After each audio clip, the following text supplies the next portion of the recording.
Welcome to my mom's basement, ladies and gentlemen. It is Robbie Fox, and I am here with Cody Rhodes. We are one day away from the premiere of Rhodes to the Top. I cannot wait for this show. It's going to be an inside look at your family, at the behind the scenes stuff of AEW. We're going to get a lot of stuff as wrestling fans, you said, behind the scenes, backstage content.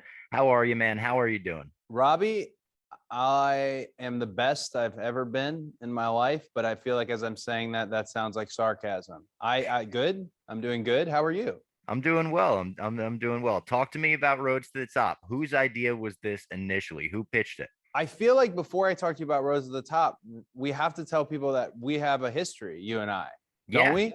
I feel like some people know that, like, yeah, we've known each other for years. Yes. And do they know the true story though? Do they know what happened? I Why don't haven't know. why I haven't seen you in years? Do you I guys know don't. what happened? For all Robbie's fans, which he's accrued a great many fans, he has a wonderful job. He's kicking ass. But I say all of that with an air of spite. And it's because I wanted Robbie to come and work for what would become AEW. At the time, we didn't know what this was, how it would be. And Robbie got real Hollywood on me and told me it wasn't going to happen. And no, I forget what happened exactly, but I was mad about it. And then when I see him everywhere, part of me is very proud. I didn't get that much time with Robbie, but the time I did get, he's a wonderful person. Everyone should tune into everything he does. And I'm very proud of what you've done, Robbie. Very proud. Well, I appreciate you saying so very much. I'm equally, I mean, even more so, I think, proud of what you guys have built over there. Watching it all, I mean, I, of course, didn't know this was going to be AEW. I didn't know that there was even anything in the works. I think this was before Tony was in the picture. I think Yep. this was just as you were even building a relationship with the Bucks. It was just as you were going to Ring of Honor and stuff. But yeah, at that point, I will say I had already signed the 3-year deal with Barstool for a few months. So I was, locked in no matter what. So You were a hot free agent. I think there was a ton of miscommunication, but I'm glad it's in the past. I'm glad we're on to Roads to the Top. I'm not, you know what? It's not. I'm still mad about it. No, no. Let me, I have one last question about our questionable past, Robbie. Who set our friendship going? Was it Kevin Owens or was it Pat Buck? I want to say maybe both because it was when you wanted some gear designed. You were still with your former company. Yes. And I think I reached out and then reached out to Pat and Kevin and we're like, hey, can you put in a good word because I would love this opportunity. Oh, wow. Okay. Now it actually, I have bad wrestler brain, man. Bad wrestler brain. That's awesome. Yeah. Yeah, No, that no, that no. was when you were trying to get back to being Cody Rhodes. That's pre even leaving. Yeah, this was for the pitch before you left. Yeah, my memory of events is incorrect now that you're laying out the timeline for me. I think I see more what happened. Yeah, Talk to me about this reality show. Whose idea was it initially? Because I'm curious. Was it something that you were super passionate about? Was it something that you had to kind of be convinced to do? I think the egg kind of was hatched based on our friends at TNT, who they're a really wonderful partner, and they're so different than when companies I've worked for in the past, where the company exists and then the network is its own thing. Whereas with TNT, Warner Media, and AEW, there's real like this beautiful synergy, and there's this interest, this dual interest, and it might stem from the fact that we were this challenger brand, we were going to be this alternative. No way it would work, and they were the ones who said no, it'll work, and we'll support you however we can. So it came from there. It was also something that Tony Khan and Brandy had talked about, because if we're ever going to capture a time in our careers and in our lives, now would be that time to capture. A company's growing, it's adding another hour of content, it's planning this, it's planning that, it's signing all these free agents. And then on the personal side of things, my life has never been more robust, I suppose. I never anticipated being a father, and then to find out Brandy was pregnant while we were filming the test for all of this, I think they looked at it and said, we got to put the cameras on, slap some mics on them, and capture this really beautiful time in our lives and in wrestling. Yeah, congratulations, by the way. I haven't seen you since you've become a father.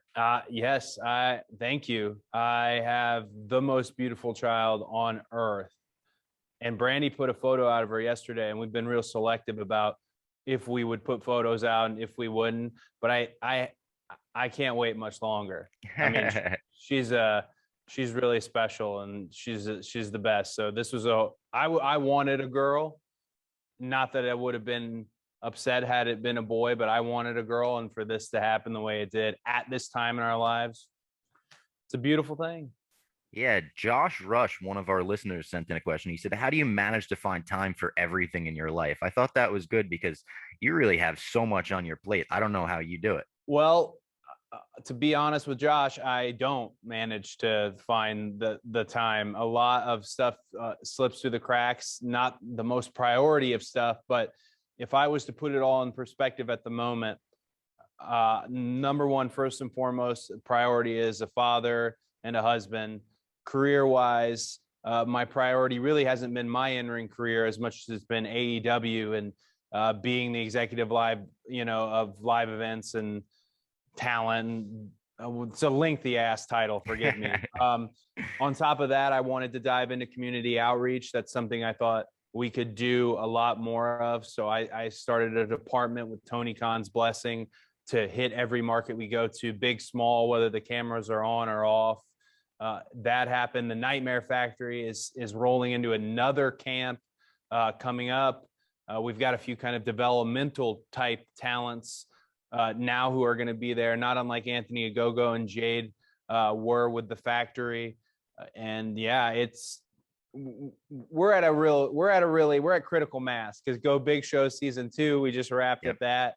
We're at critical mass in terms of how much can we continue to do.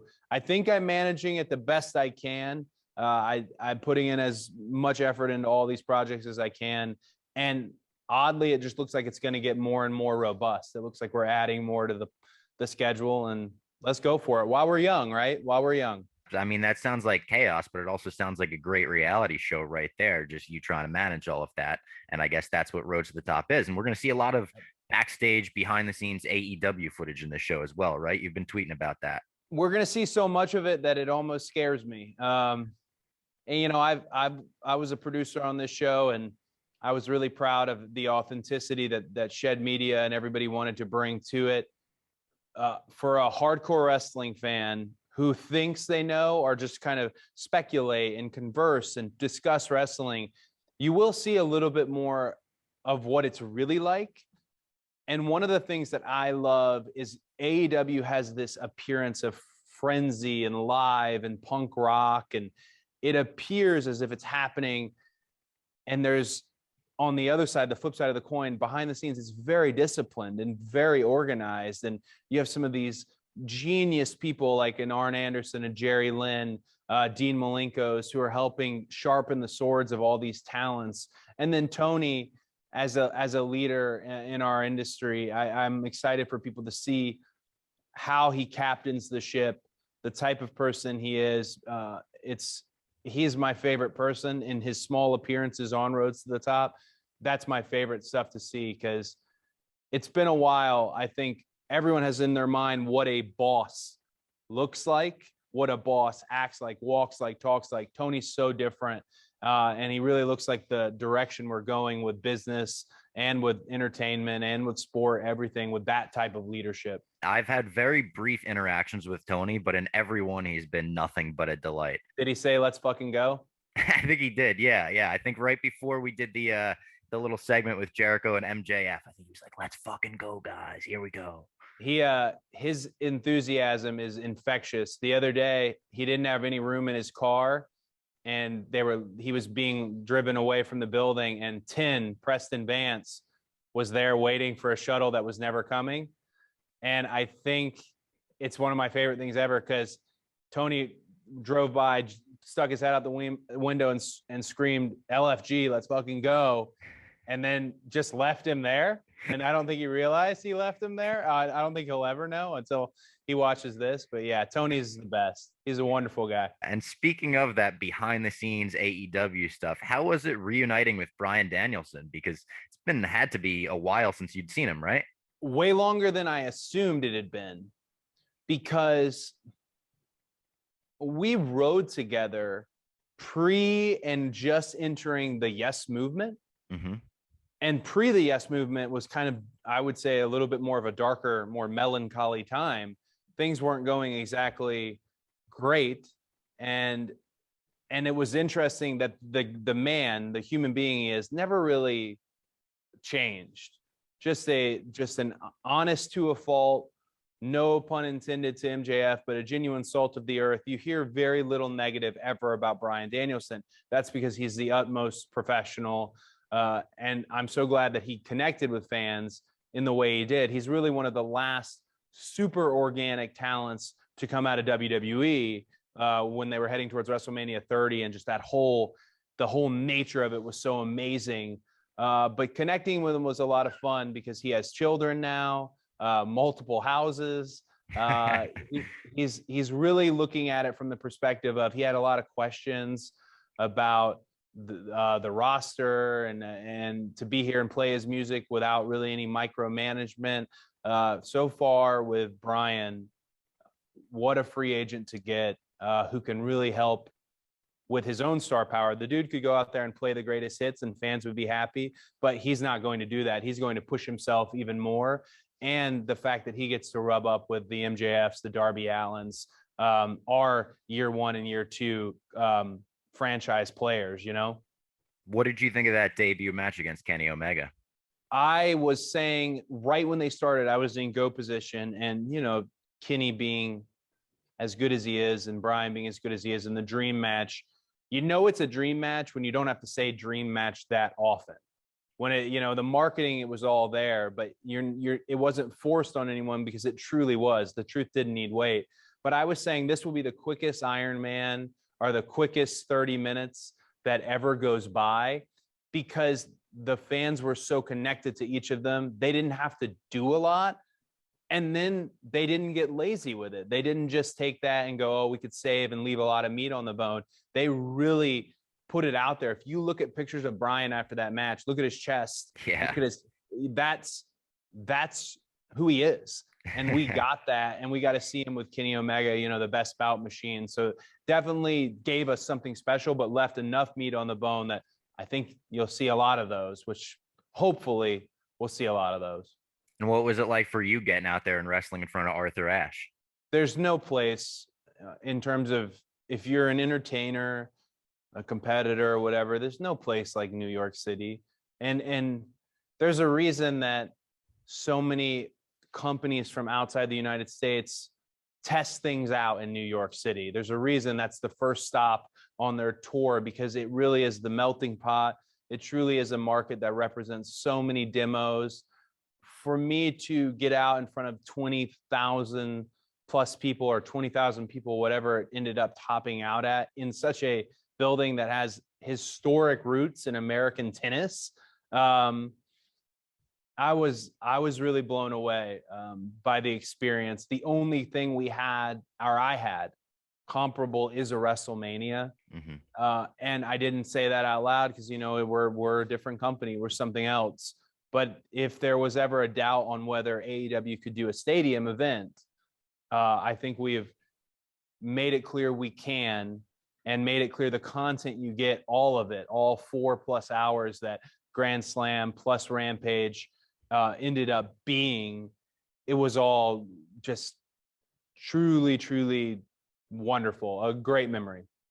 And seeing how alive the crowd was throughout it all, like by the end of Rampage, the fact that they were still there for it, you know, Yeah. you see these long stadium shows all the time. Usually by the 4-hour mark or something, the crowd started to wear off. The AEW crowd really never did. They don't wear off, and here's why I think this happens. I actually of more of a traditional like wrestling standpoint, I'm always the one to say, hey, less is more. Let's be careful. Let's not burn them out, because I've been in plenty of buildings where we've burned folks out. But Tony has a really good eye on the cult favorites, and a cult favorite can go out at any point in the night and get this great reaction, because that's somebody that a large vocal group has been waiting for.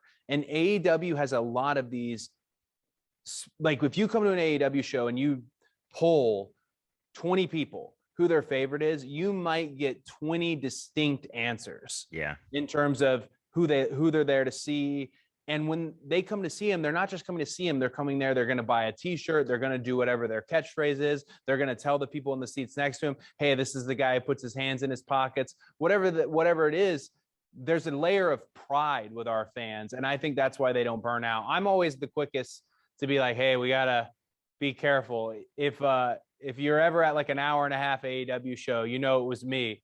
Who blackjack lands at it, just because I'm scared. I don't want to burn anyone out. I want to keep the love going. But Tony is very smart in knowing that there are people they want to see. It's the same with our graphics. There's a reason there's 100 people on our graphics. It's his way of letting you know, not only are you getting this, you're getting all of this in just a span of 4 hours. That gear that you wore out to Grand Slam, was that inspired by the boys at all? Amazon? So the boys, which is a wonderful everything. If you're not reading or watching The Boys is outstanding. It isn't, but I feel bad saying it isn't because everyone thought the initial cape that Miss Sandra Gray had made was Homelander inspired. Yeah. But really, I think it was a colonial soldier is what inspired it. And I've never once, because of the fun reactions online, I've never told her to deviate, only because, if people find that parallel and they like it, why not? There is kind of a parallel in characters in terms of my goody two shoes nature, not always sitting that great with wrestling fans. I can be the good guy, but they don't have to cheer me. They can do whatever they like. I mean, it's a wrestling fan. You can do whatever you want. When it comes though, here was her outfit she made for Grand Slam. There's a slight miss, and it's no one's fault, not hers for sure. The cape was 22 feet long, and I thought that would be the coolest looking thing from an overhead shot, and we never once shot it overhead. So this beautiful cape was draped on the LEDs, and we had like shoved it into the elevator that I come up and everything, and I was all like monitoring how it flowed. There's only a few really bad photos on Twitter of it that look like I saw the photos. Yeah. Yeah, it looks like it's like superimposed. But yes, it was a 22-foot long cape. I'll try it again at another point and get a better shot of it. Yeah, get that big crane shot. Yeah. Yeah, I thought for sure. I stood here long enough. They got it. But they had so many cameras, and Tim Walbert did such a good job directing that show. So understood. This is such a random question, but I just remember it from the time that you were leaving WWE. Do you remember the rumors initially that it was all part of an angle, that it was all, people that, not rumors, I would say conspiracies, that it was all, part of a game? And at what point did those get to the point where you laughed at them? And then what point did they get to the point where that you were like just annoyed by them? If I had like 2 or 3 drinks in me, I'd probably say I'm always annoyed by rumors and speculation. But the reality of it is, if people are talking about what you're doing at great lengths, if they're debating it, if there's division over it, well, that's a good thing. I mean, there's rumors and speculation about how everything at AEW currently works. It's one of the reasons why I'm excited for Roads to the Top, to people to see a little bit more of how it actually works. That never really bothered me, the WWE specific rumor. And I think the reason is because at the time it was so unheard of. Now people leave. Yeah. Then people weren't leaving, and they weren't leaving on their own accord. I mean, me leaving where I worked previously is insane. I just, there's no lengthy process to it. I just said I'm not coming back. I didn't even sign my release papers. Now there's like 100 different firewalls in place to keep everyone in their respective spots. But yeah, I think it just took time with the fans. I had never been in front of the true younger audience and the true independent audience. Places I just went on a tour. It was one single year of every independent I could go to, whether it had huge traction, whether it was mom and pop, family friendly, whether it was hardcore independent, like a PWG, of course, and more with the smartest of the fans. No, I think it just took them time to see. I really was trying to get more for myself and believed in myself and believed in what I could do. And they got to watch it all happen over the course of 2.5, 3 years. And now here we are, and you have Rosario Dawson getting involved in your angles and your promos. At what point on the Go Big show did you get the friendship with her to be like, all right, give me some Star Wars rumors, give me some Star Wars stuff coming up? My wife told me when we found out Rosario was going to be a judge, my wife told me not to ask her any questions about Star Wars or Star Trek, because she's a big Trekkie for that matter. I'm a big fan of Dave Filoni. That entire world he created, the Ahsoka character, Snips. I feel like I'm incredibly educated on this subject because I've watched so much, read so much, played so much. You were the one that got me to watch Clone Wars initially. See, I've spreading the message of Clone Wars, getting it out there for people who thought the prequels were one thing. This is a good example of where they really succeeded. I did not talk a lot of Star Wars with her out of pure respect, but Yeah, anytime it was brought up, I would at least kind of nudge in with a fun fact that I knew. Like, for example, I really wanted to ask her with Mandalorian about the owl, because if you're a Clone Wars person or a Rebels person for that matter, her owl is in the scenes. Yeah. But I'm of course not going to ask her, hey, did you know? Because I feel like she knows everything. I watched her several times explain her character to people who were unfamiliar with it, and she had like a wrestler-like explanation of here's who Ahsoka is. It was Darth Vader's Padawan, but there was a separation. He's not even aware if she's still alive, and Fulcrum and bam, just like that, in a way that any casual person could go, okay, cool, I'm gonna watch this show. Wonderful. And kudos to Rosario, because I would say Rosario, some wrestlers in our respective wrestling circles are less wrestlers than Rosario. Rosario landed at JFK, got in her own car, drove all the way to the Prudential Center, found her own way to, like, wouldn't even just boat her way into the building, threw her Nightmare Family jacket on, and went out and did that segment. And she busted her lip in the segment. So we have one of the most A-list, hottest, highest priority human beings in the building, and she's just out there swinging around on Tom's back, busting her lip. True wrestler. That's flexing just, into the camera. Yeah, she crushed it. Yeah. True wrestler. I would have her back for anything and everything. And with Go Big Show, she's the closest judge to me because she's closest in proximity. And just what a wonderful soul. I'm glad everything's popping off for her as it is right now. And speaking of the Go Big Show, how long is it until we see Bert Kreischer hop the rail and slap a choke on somebody for you? Bert Kreischer. Bert, I feel like, is one of the people who I bonded with the most on the initial Go Big Show, because we were truly trapped in the Marriott in Macon, the full quarantine, whereas this one, the bubble was loosened up a little bit. That guy, I mean, the machine, that's who he is, but I don't know how we haven't got him yet. I think I don't want to say afraid. I don't want to call him out for fear of it, or fear of how our fans would treat him. But Bert and Excalibur, to me, are on a collision course, because Excalibur didn't get his name wrong the first time on purpose. It was an accident. He doesn't know enough about Bert, and then he didn't know enough about him to get it right the second time. So now it's wonderful, because Bert is so popular in the circles that he's in. He's got his own movie with Mark Hamill that's on the way, just sold out Red Rocks.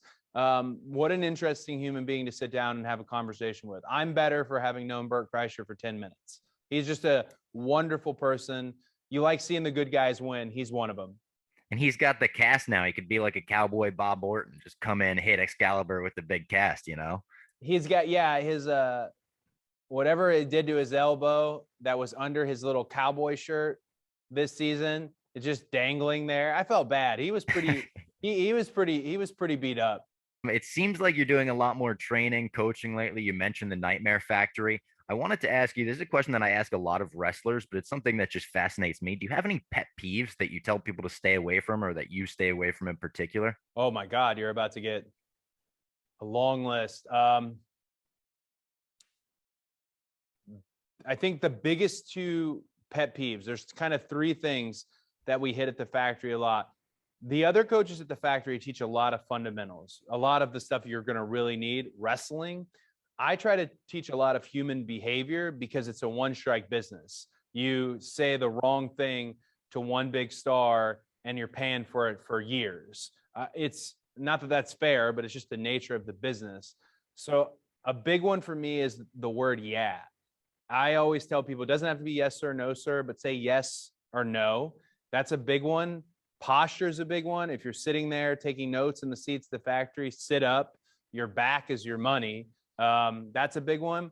The biggest pet peeve I get on, though, is when it comes to lumberjack matches. They've probably heard me say it way too many times. This era of wrestler, if you ask them to be in a lumberjack match or a pull apart, you'll start hearing these whiny, oh, I don't know if my character would do that. I don't know if my character would do that. Unless your character is the Undertaker, your character would be part of this lumberjack match. And it's so important. If you watch Flair versus Sting from the Great American Bash and you've got Paul Orndorff is a lumberjack in that setting, this is the same guy who put 60,000 people in Toronto. He was a massive star. JYD, the main star of his own territory. There's never that excuse. So that's one you hear all the time. People who use the my character wouldn't do that. Yes, no, posture. And then the golden rule of the factory is treat everybody like your favorite wrestler. So I always ask them, who's your favorite wrestler? A lot of times you hear like The Rock. Great.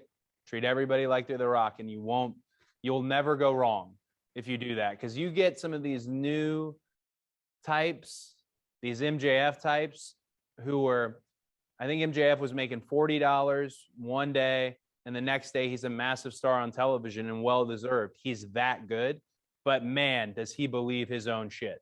My gosh, you see him talking to production people about giving him pyro, going around the people he's supposed to, asking about his own dressing room. These are all authentic things. Starting to drop the term all the time. Look at these extras over here. When he was an extra, like 2 years ago. I love it, but it's fun to watch that phase of wrestler. Max is really living it right now. He very much believes everything that's happening, and I can't knock him for it. It's a fun ride. We got one more question for you. This is a fun one. This is a fan question from the Quackenbush. I know that you're a huge Zelda guy, so I had to get one on here. Link to the Past, Ocarina of Time, or Breath of the Wild. You have to pick one and disqualify the other two from you ever playing them ever again, I guess. It's going to be Ocarina of Time. The classic. And if I had to put it in order, I would put Ocarina, I'd put Breath of the Wild, and I'd put Link to the Past. I almost want to keep Breath of the Wild because of the gameplay, and it will hold up, and its replay value will exist far beyond maybe Link to the Past. But the reason Ocarina is going to stand the test of time, it changed gameplay, Z targeting, all that. Yeah, that's great. The specs are cool, but the story is what makes that game exciting. The music, the story, the connection to the characters.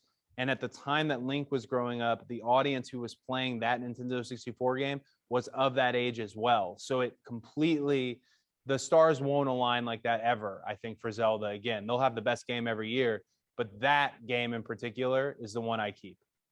Well, I'm looking forward to AEW getting their first video game in a short time as well.